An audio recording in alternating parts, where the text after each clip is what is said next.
there's a contextual tutorial I'll probably show. I think I'll start with that because it's fairly easy. So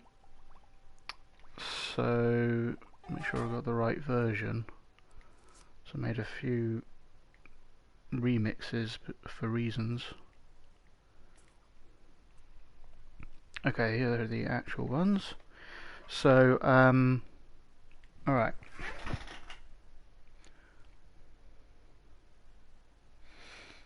So,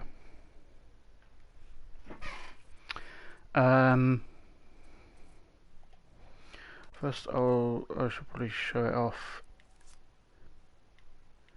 like in a game type situation so you get the idea. This is a short game I entered for the ancient times, and I've slowly been adding bits and pieces to it over time.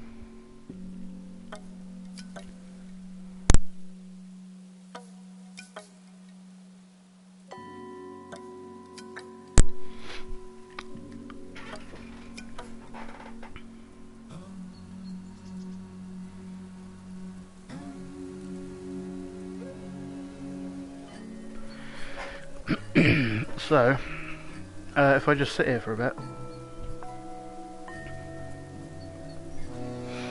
without doing anything with the controller, it tells me that I can move with the left stick. So I'll just use the left stick and then the thing goes away. Just use the left stick, move around here.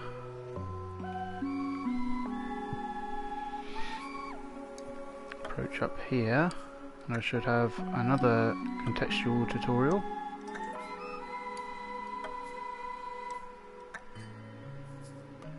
Am I close enough?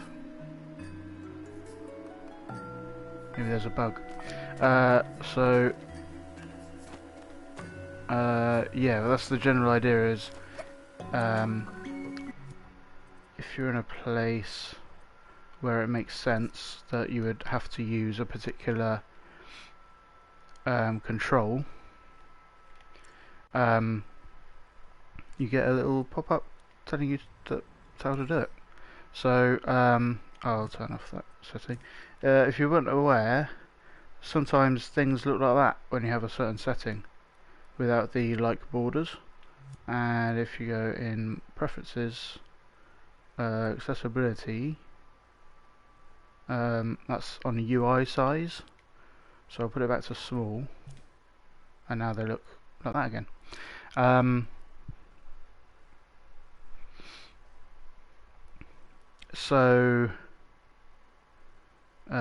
Yeah. So if we play time, we'll turn this on. This is like you might have a trigger zone in a certain area, and that would send a signal to this, and that would kind of start the whole thing off. So if I do that, it'll wait for a bit, and then it will turn on this tutorial. And if you leave, then it will fade it out again. But if you, so this is hooked up to the square button, so if I press square, then it knows I've learned it because I used that button, and then it turns all this off, and now even if you go back to that spot, nothing will happen. On the other hand, if I use square earlier before I get to the tutorial, and then I get to the tutorial, nothing happens. So does that make sense? So if I'll just go out.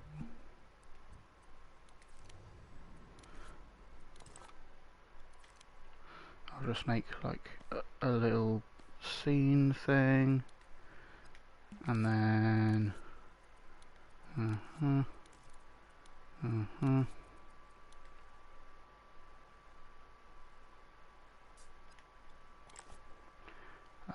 and then we'll have a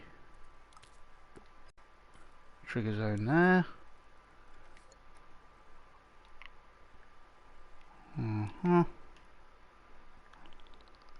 That'll do, and then you'd probably like put that trigger zone in here actually, so let's just do that like that.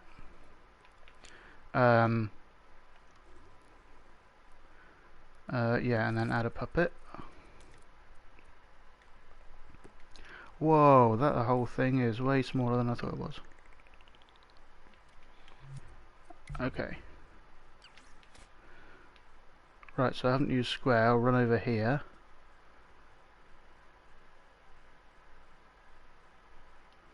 And nothing happens. Oh yeah.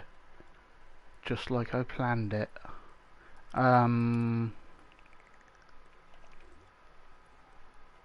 Let's just go game test mode. Oh, it's not triggering. Oh, that's probably because it's all scaled funny now. Oh, it's way over there for some reason. Helpful. Let's try again.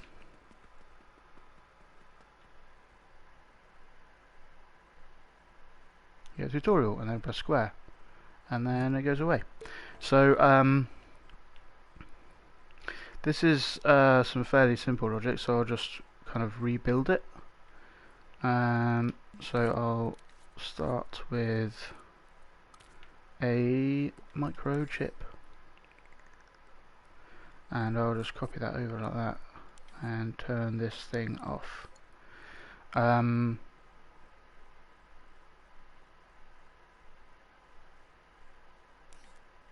Cool. So first we have a port, and the reason we do this, my laptop's just turned itself off. The reason we do this is so that we can turn like the whole thing off kind of easily by just not allowing any signal to go through past this point. So this is what is going to trigger this whole thing. Then we'll build it up kind of incrementally so it's easier to follow. So in here I'll just put tutorial, and we'll make it look a little nicer.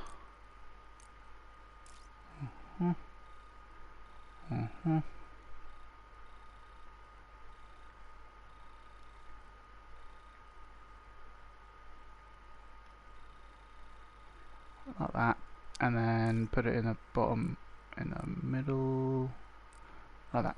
Okay, so for now let's just power it on while you're in the trigger zone.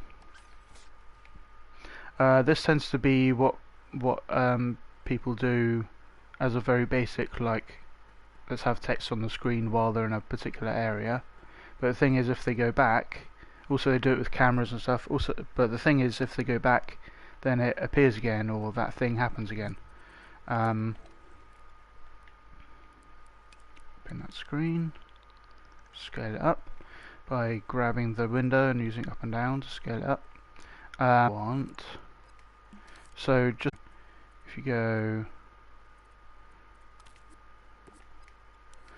you use a signal manipulator, go to custom remapper and do a pulse at off. Then when this goes from being on to being off, so I'll put it through there, then a pulse will come out, so then we'll set it to a different thing. So that should probably be for it. This is a big side tangent which probably isn't necessary, but it might be useful. Yeah, so this is a selector. It has a load of ports, or a load of channels I call them, and it starts on A. So A is sending out a signal. When it changes to a different port, then only that port will be sending out a signal. So when A is the signal, then we want to turn that on. But then when this goes off, it will send a pulse to this port, which means B will be set, which means only B will send out a signal and A won't. So I've seen this in action. So that means that when we get into the trigger zone, then this port will be powered, so it will turn this on. When we come out of the trigger zone, it will go into a state where it will never turn on again. So if we put that there, and go like that. So in the first state, so the trigger zone works, so it shows the text, but then we leave, and now it's in B, and even if we go back in, nothing happens. Yeah, that's a little side point, in case that would be helpful for you. So first let's just make it look a little prettier. All I did for this was have some smoothing on that signal. First I'll show you. So we're just setting it to 1.5 seconds, so I'll put it through there. So let's just have a switch so we don't have to go into play mode every time. Right, we just play time. So if I turn it on, it gradually goes up and then gradually goes down, but because it's just in the power, if it's a non-zero value, a positive value going to the power, then it will show. But we can plug that same signal into the opacity, and because we've got that little background, we'll plug it into the opacity of the background. So now, if we turn it on, it kind of fades in like that, nice and slow. But you notice it kind of appears like when it comes in a lot faster than when it fades out. I think this is because we just generally see the stronger opacity. When it's a higher opacity, we can see it easier, effectively. So when it's higher opacity now, because it's on full over here, then it's easier to see, but that happens at the end of coming in, and going out, it happens for a while before it actually goes out. So and it seems like it's taking shorter time to get in and longer to go out, but if you look at the output there, it kind of looks the same speed. So so for my level, I just made that shorter, like that. So it just looks a little nicer. So that's just to make it kind of fade in and out nicely. I'm gonna put that over there, like that. Okay, so cool. So, but the idea with this is that if the player has played, like, if this tutorial is just extra jump, and the player has played these kinds of games before, they'd probably just go over there and jump. So making it trigger. I'll turn that thing on again. Oh. So if they do that, making it trigger is like a bit pointless because they already know it. So we'll give them a bit of time to try and figure out themselves. Also, if it's like you've taught this mechanic in a previous scene and then they've gone to the next scene, you might want to have these tutorials still set up just in case they manage to play the scene elsewhere, not through the dream.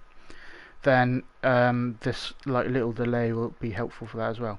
So instead of going straight into there, we're going to play time, and then we want the timer finished signal, which means it will wait 5 seconds and then it will give a constant signal out of here.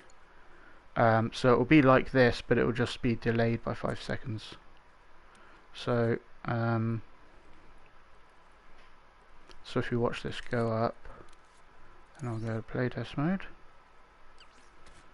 Hey, it's the Enigma. So we go over here, waits for 5 seconds, and it shows the tutorial, and then we go out, and then it'll play again. But the thing is, when we leave, we don't want it to show that tutorial, so we want to have, if we're still in the trigger zone, if we're still in the trigger zone and the timer is finished, then we'll continue showing it. I'll check it in the comments.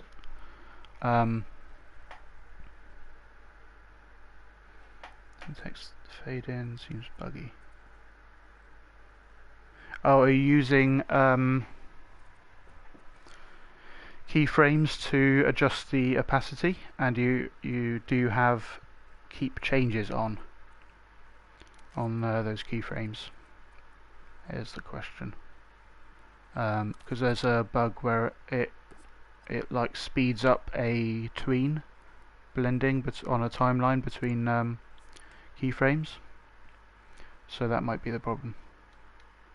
So yeah, I'm going to make this a different colour so you can see it better. Yeah, if you tweak the microchip and make it a really strong colour, then it changes the background of this as well. So I'll use that to be able to see stuff better. Okay, so when the timer's finished and we're still in the trigger zone, then turn on the tutorial. Let's see how that works. We'll make it a shorter time.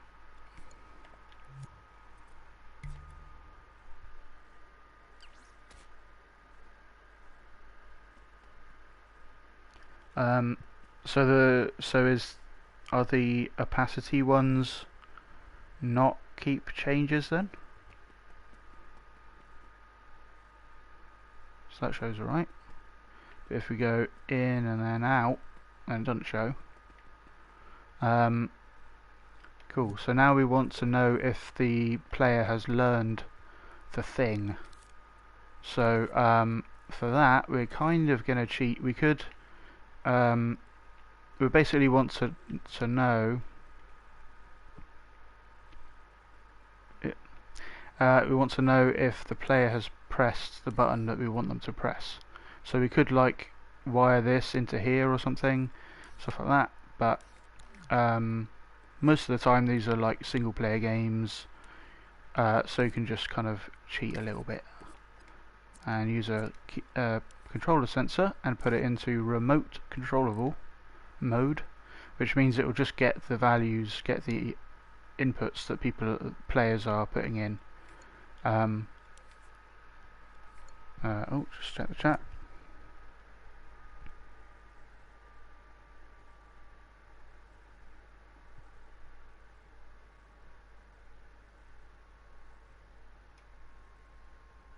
Yeah, I don't know if you were here just a second ago when I was talking about that.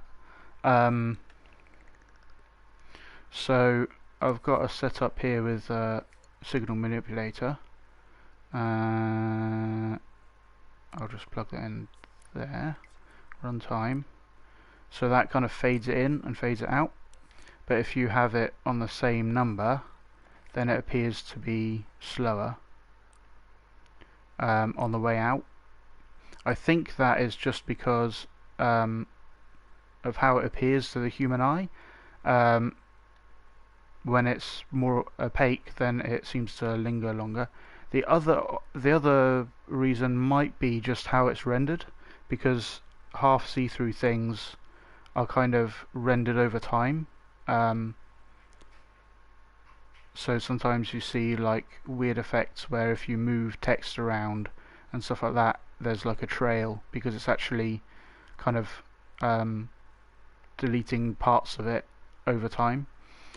So that might be the issue as well, but to fix that I just turn this down and then a lot like that. I don't know if that's the same problem you're talking about, but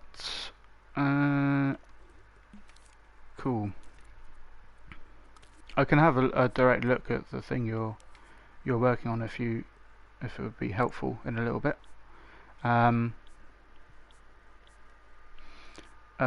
Right, so we want to know, we're just going to use square, and we're going to use a selector. So oh, unusual. That's an interesting solution. Yeah, if you send it to me, my PSN is supposer.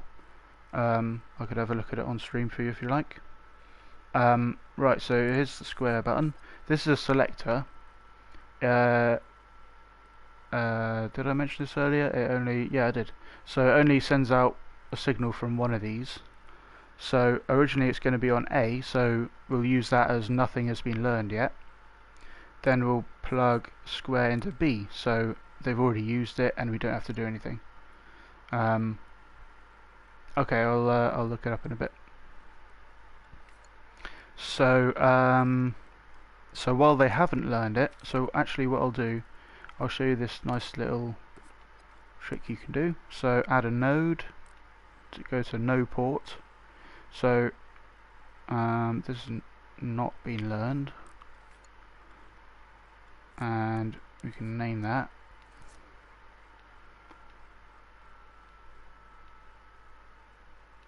Not learned, and learned. I'll make that green, and we can just plug those into there. And now later on, or if someone else comes and looks at it, they can just clearly see what these mean, what these states are. So I'll use it like that, and I'll move them over there, like that. So when it's not learned, we want to allow the tutorial to show. And if it is learned, then we don't want to do anything, so just this won't be powered anymore. So let's try that. Oh, illuminate. Yeah, I really like that.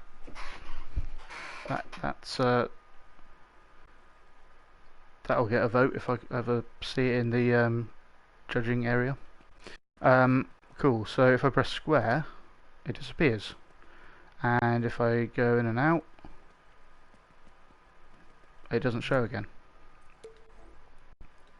And I'll show that in here as well. So you got defaults to that one. And as soon as I press square, now the tutorial will never appear again. So you've made it so that if they know it already, they can just carry on and use that thing without being interrupted by a little tutorial. And if they've used it earlier in the scene, then you know that they've used that button and they probably know what it means. So that's pretty much how I made that.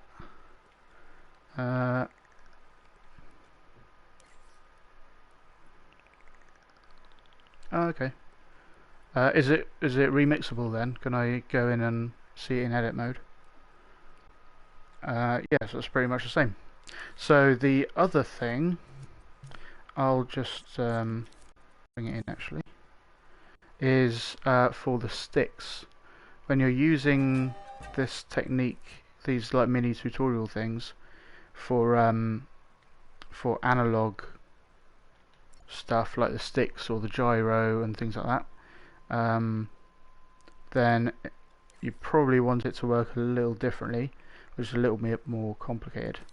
So let's make that trigger zone again.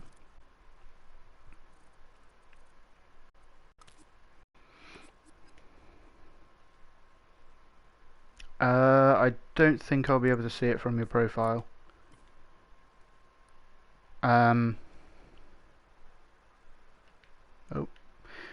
So you might have to send it to me if possible. So I think it hides it from the profile as well as the search. Cool. So I'll just so this example is using the left stick. So let's see how that works. We want to start this closer, so we don't have to use the left stick, otherwise it might mess up the tutorial. Okay, so I'm in there. It's giving me the tutorial. I use my left stick and then it goes away. Or if I start outside and like run around a load for a certain amount of time using the left stick, and then I go in, then nothing happens because it knows that I've kind of proven that I understand how that works. No, I don't think so. I think unlisted is no one sees it unless they've got a link to it somewhere. That's how I think it works anyway.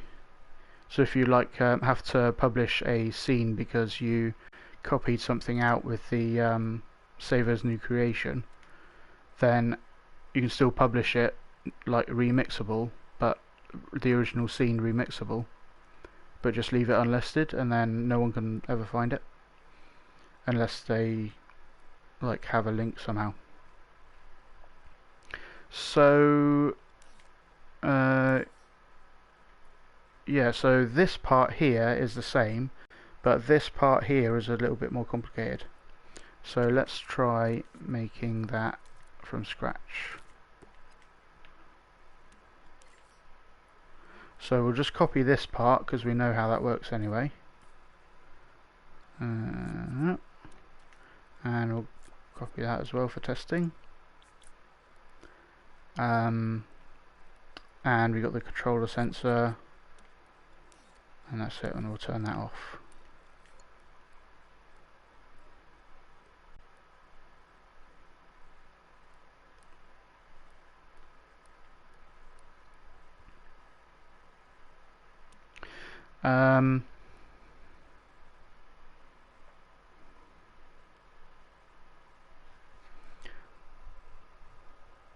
Oh, okay.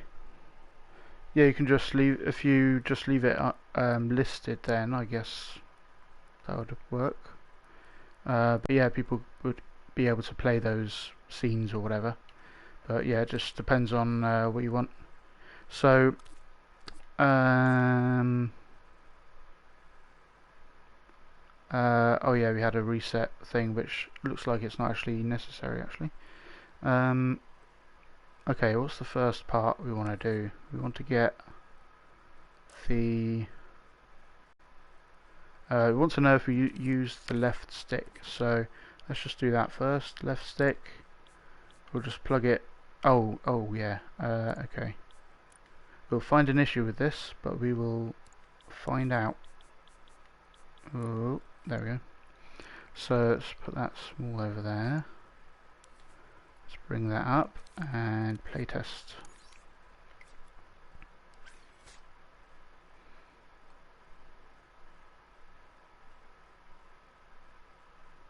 Yeah, I don't think that's possible right now. Might be something for in dreams. So cool. So if we press right on the stick, that works fine. So now have we got it plugged in yet? I don't think we have. Maybe we do. Cool. So that works okay, but if we watch it again and I push left, I think it won't work. So I'll push left. No. Maybe it was.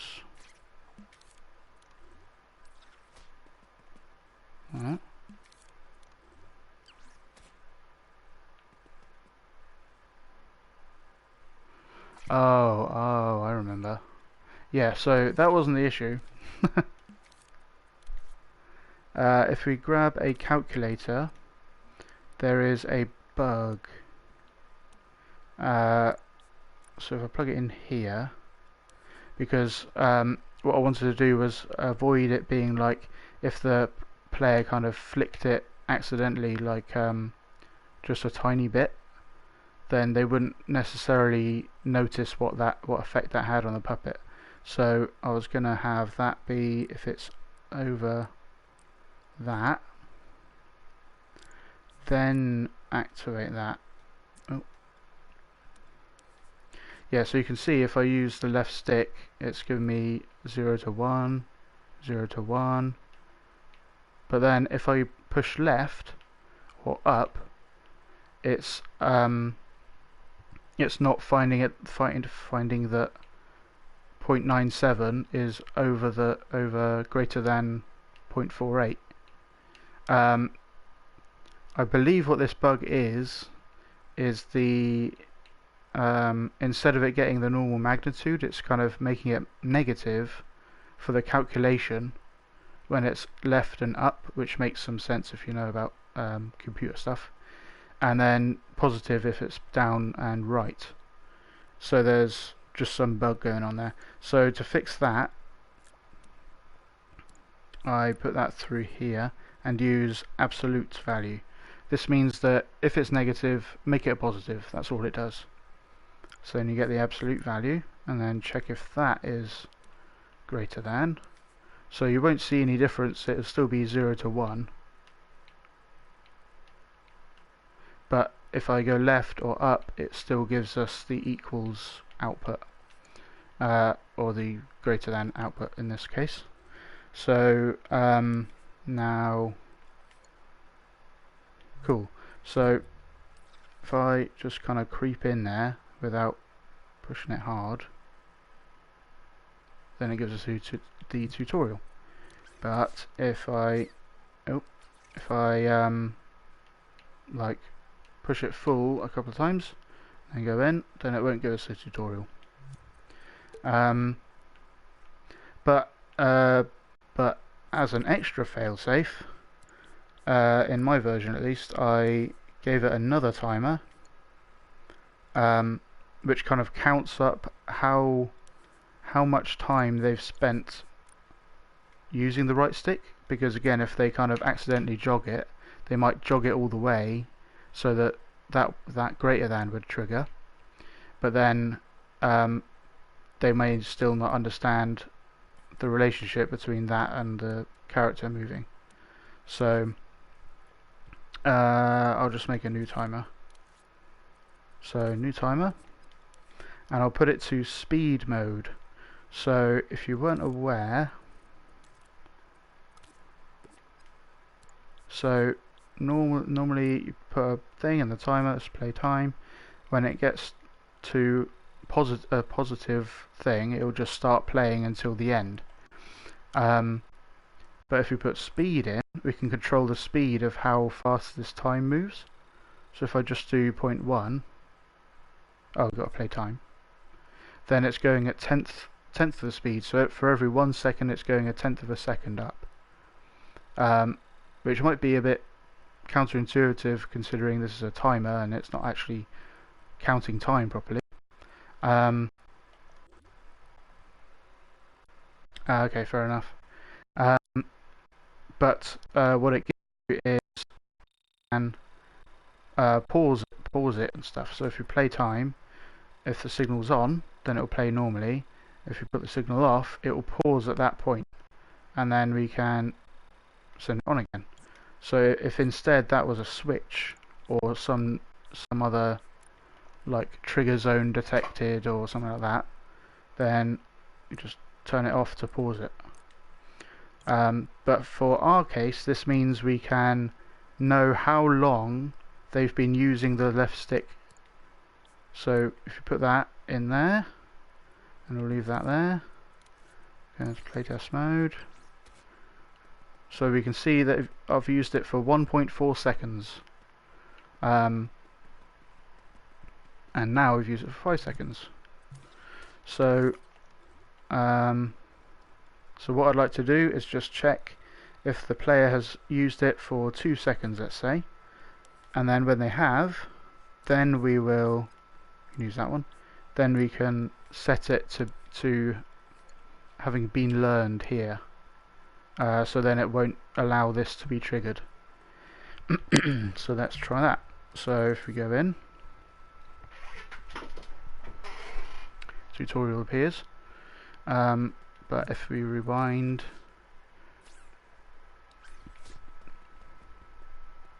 run around a bit for at least 2 seconds, and then go in, then it won't trigger the tutorial at all. So we're getting there. The problem now is that when so if I get the tutorial to come up and then I move the stick, we want it to instantly say, okay, you've used the stick, that's and the text was on the screen when you used the stick, so you'll probably know what that means. So we want the tutorial to instantly turn off. I'm going to have a little drink of water.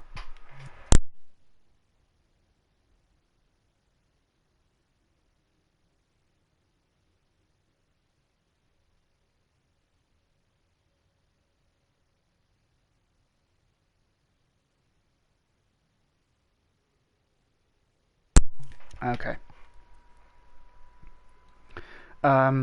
So the only the problem that's happening is only happening while this tutorial is being shown. We want the behavior to be slightly different while this tutorial is being shown. So this is the part that's actually triggering the tutorial. So if we take that and we can use it for something. So we want to say if the left stick is being used more than half, it's being pushed all the way to like the left or right or something, then we want to set it instantly only if this is happening. So we'll do that just with another port actually, yeah. So set it to no port, set it to a different color. So this is like insta-learn. Use it for a single frame, and it says you must have learnt it by now. So normally it will go through this timer. When the time is finished, it will set it to B, which is our the player has learned this port. If the tutorial is currently being shown, then instead of that, it will bypass it and go through this node because it will be powered. Go through the node and immediately set it instead of waiting for this to count. So let's see if that works. Oh yeah, so we need to like creep in here, tutorial, and then I'll just move the stick and it instantly goes away. And then as normal you go back in and nothing happens. So that's how I did that.